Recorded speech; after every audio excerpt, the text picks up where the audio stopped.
Muslim American voices matter.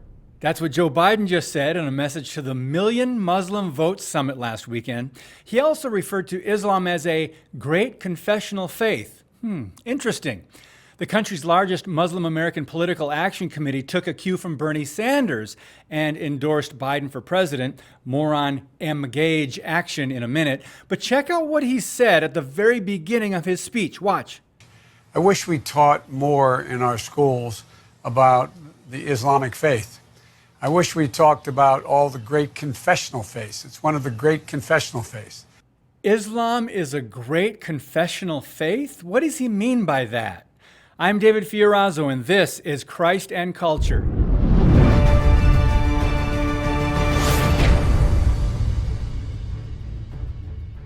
So Joe wants more Islam in public schools. They're already doing that, by the way. This is not surprising, coming from a man who was the VP of the most anti-Christian administration in U.S. history. But what about the separation of mosque and state?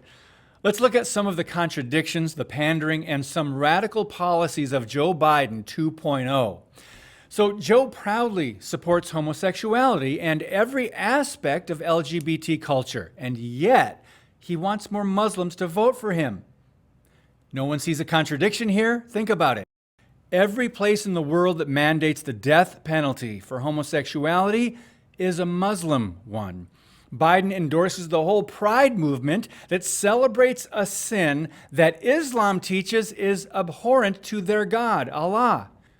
But let's not get hung up on technicalities. For those who may think Islam and Christianity are common, quote, Abrahamic faiths, Jesus said he is the only way to the Father in heaven and to salvation. He taught us to love our neighbor and forgive others. He confirmed the Old Testament and defined natural marriage between one man and one woman. The Prophet Muhammad, on the other hand, led armies into battle. He beheaded those who he considered to be infidels and had at least a dozen wives, one of them named Aisha, who was just 9 years old. Christianity teaches God is one and exists in three separate but equal persons, the Father, the Son, and the Holy Spirit. But Islam teaches there is no God except Allah, and he has no son. Jesus Christ taught humility and to serve others. The Apostle Paul said he was a bond slave of Christ.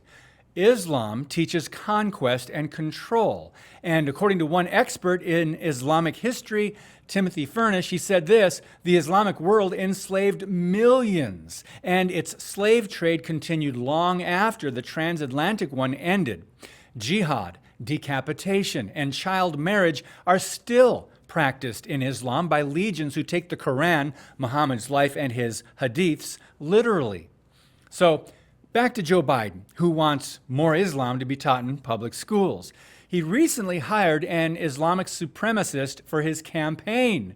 Oh my goodness. He accepted endorsements from radical groups. One of them, Engage, is a group backed by George Soros. They partnered with the Islamic Society of North America last summer, an entity of the Muslim Brotherhood, by the way, which is an often violent arm of the Islamist agenda to force a worldwide caliphate and implement Sharia law. It's also not surprising that one of Biden's main policies, open borders. Joe Biden has promised to rescind travel bans and refugee bans to the elation of far-left Muslim socialists in Congress, Ilhan Omar and Rashida Tlaib. And by the way, in case you need more evidence, Joe supports socialism. He has not only endorsed AOC's radical Green New Deal, she will serve on Biden's so-called climate panel. Next, as a U.S. Senator, Joe Biden repeatedly voted to support late-term abortions and wants you, the taxpayer, to fund them.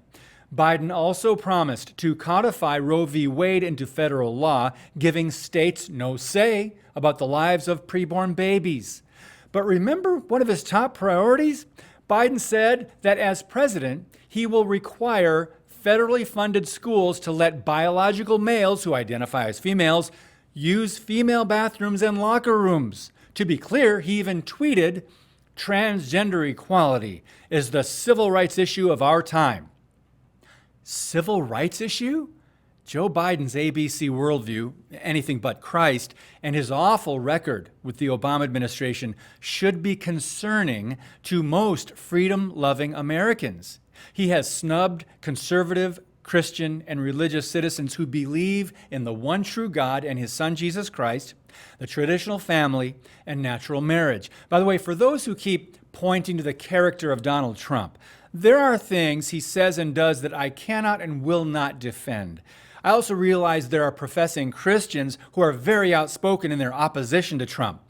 But I wonder how or if they'll vote in November. I rarely hear them speak out about the far left, the Bible, sin, or our cultural depravity, the spiritual decline, or about concern for the character and morality of our nation.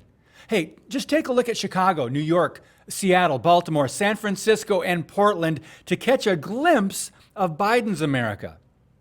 Scottish-American preacher Peter Marshall once said this: "The choice before us is plain, Christ or chaos, conviction or compromise, discipline or disintegration. The time is come, it now is, when we ought to hear about the duties and responsibilities of our citizenship." So just remember, we won't necessarily be voting for a Democrat or Republican based on how godly he is or is not. The presidency is a secular office. We'll be voting to decide the direction of America and its future. And the contrast between the two main paths could not be more glaring and stark. God bless you, and keep speaking the truth about things that matter.